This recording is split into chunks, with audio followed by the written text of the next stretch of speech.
Where would we be without the $800 billion that we blew on the I would argue this. stimulus? The facts are very clear. Today we have huge appreciation in our capital markets. We have positive GDP growth. And by the way, Citibank's not going under tomorrow morning. 2 years ago, that was a very real stimulus threat. itself, we were told it wouldn't go above 8% unemployment. Where would we be if we hadn't blown the $800 billion? Where would we be on the job? It would be at 12%, 13%, 14%? So you differ with pretty much all of the economists out there in saying that it had no economic effect. It had no economic effect. Which economist? Mark Zandy, the guy who, the architect of the stimulus. You're using his... John McCain's former economic advisor. But Keynesian economics still works. Keynesian stimulus is still something you'd suggest we do. There is absolutely no question that, look, the stimulus probably was insufficiently sized. It was certainly inefficient. Oh, it wasn't big enough. So how much did it cost per job? Are you saying Keynesian economics doesn't work? You guys are talking over each other, and this is what we hear out of Washington every single day. We're waiting on a debt ceiling that's supposed to be done in 10 days. And is there an actual place where you two can meet and your two parties can meet and say, okay, this is something? We were talking much quieter. So okay, so hold on. What did you agree on in the green room? Anything? Well, look, the president himself, Democrat, has said everything should be on the table. And by the way, he freaked out the Democratic caucus by putting Social Security and Medicare up there for discussion. So you've had one party who has sort of gone against what it considers its sacred values, and you've got another party saying, we're only going to talk about half of the equation here. We're going to talk about cost and not revenues. Didn't you think that was a big give? As I said, I thought it was a good thing. So where's your give? Our give is that we're really willing to come to the table. I'm sure that what's the give? I'm sure Speaker Boehner would be glad to continue to talk about Social Security and having it on the table. It should be. But that's the give that the Democrats are giving. What give are you giving? We're giving is to say we're taking the position of the American public on this. The American public doesn't see a need for a tax increase. None of my constituents are calling me up and say, you know what we need to right now for the economy. You know what would help my job situation in my town would be raising. Well, this is the me generation, and we need to think about the future. That's because unfortunately the fact is not out there that the federal tax receipts today are the lowest since they have been since 1958. Nobody wants to raise them because of the recession. Well, for whatever reason. How do you get the recession going? How do you turn the recession around? You spend more money. So instead of, would you do away with the subsidies for the oil companies? Would you?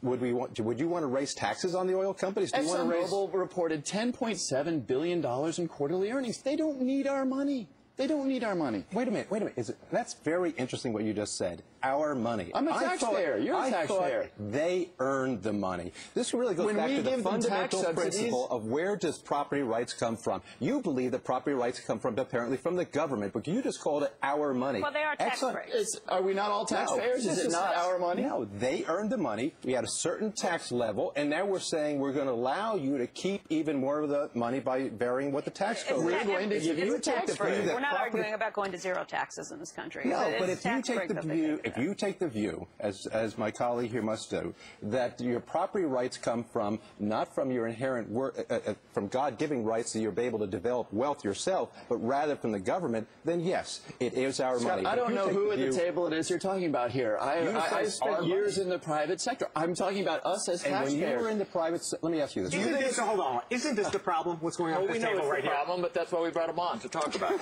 But this is the problem. Yeah, but what do you want him to kiss him? No, actually, in the next 10 days, I need them to kiss and make up. No, we don't want kumbaya. We want to hear both sides. But let's pull apart the last 2 minutes. I made a point which is factual, which is that tax receipts as a percent of GDP are lower than they have been since 1958. And the congressman here challenged how I think about property rights. This is the nature of I think he was challenging what you said about ExxonMobil. There's a journal lead editorial today about how taxes are headed up because of Obamacare and other. They're already headed up. You know how many new taxes are coming down the road already between 2013 the Wall Street Journal and 2014. Editorial page? Right. That Nobel Prize winning institution. So we can just so none of these facts are true. Starting in 2013, the Affordable Care Act does not add 2.9% Medicare tax. Those facts are true, but this is also an editorial page that a couple of days ago wrote that President Obama asked the Republican conference as a favor to him to raise the debt ceiling.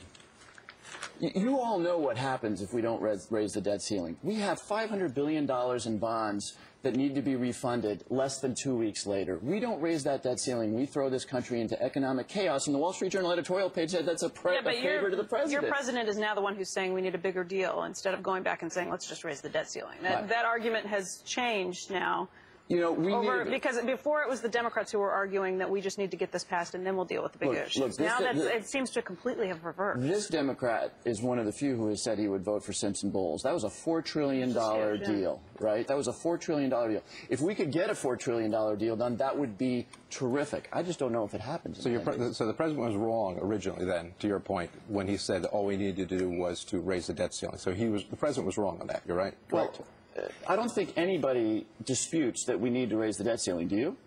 No, but he was wrong when he said we needed a clean bill. And obviously, how did you vote on that? By the way, I voted for a clean bill. And you know what? Because you know, we need to do this deal, Scott. And as you know, I am one of the few members who said he would vote for Simpson-Bowles. I took some trouble for that, as I took trouble for voting for the clean debt ceiling.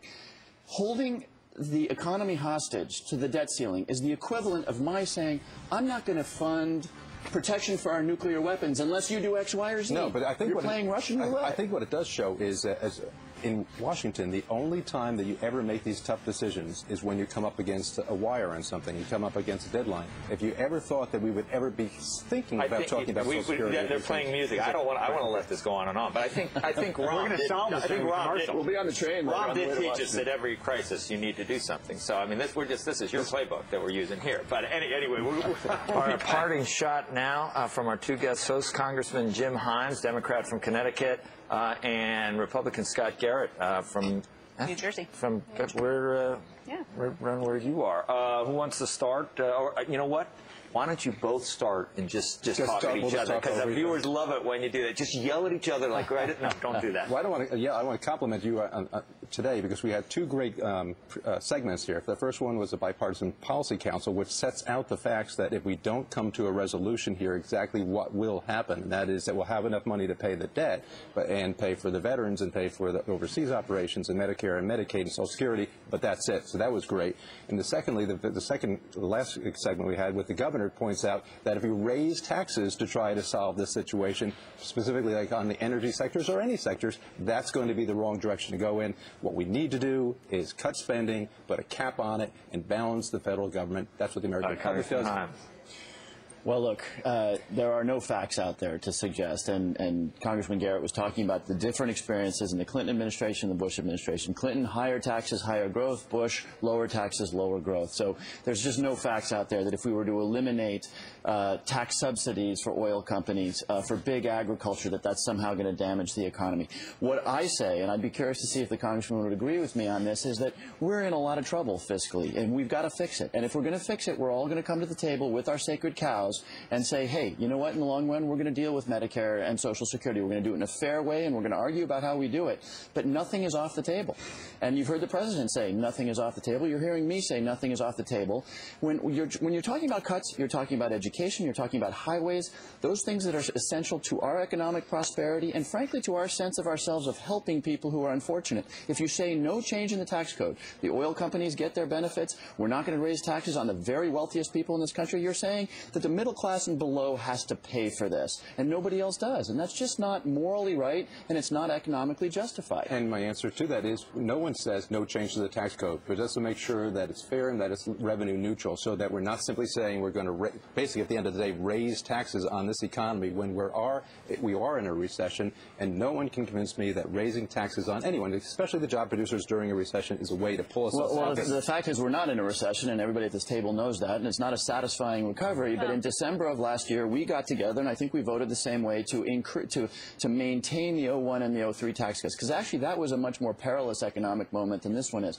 But look, it's not satisfying to people, but GDP is growing, and so to say that we're in a recession and therefore we can't change any revenue is just not accurate. And by the way, it means that kids going to college and our highways and our bridges and our networks will pay the cost for that. Right, and what we need to do then is to prioritize where our spending should be going to. And there's a lot of areas that the federal government should not be spending on, and there are other areas where you have to be more efficient on it. And the only way you do that is when you get to the wire and say we are going to put a limit on it, and we're going to live within our means. We're going to do the exact same thing that families and businesses, everyone who watches programs, have to do, and that is to live within a balanced budget. And we are not going to get there if we simply say we can just kick the can down the road like Europe is doing, and our version of kicking the can down the road is saying, well, let's let's just raise the revenue a little bit more. And there's no dispute there from this Democrat. The fact is that, you know, starting in 01 with a Republican president, you know, going to have, you know, cutting taxes and spending more on war and spending more on pharmaceutical benefits, this is not a Democrat or Republican thing. As you know, we have been ill-disciplined for a very, very long time. So there's no question that we've got to come together,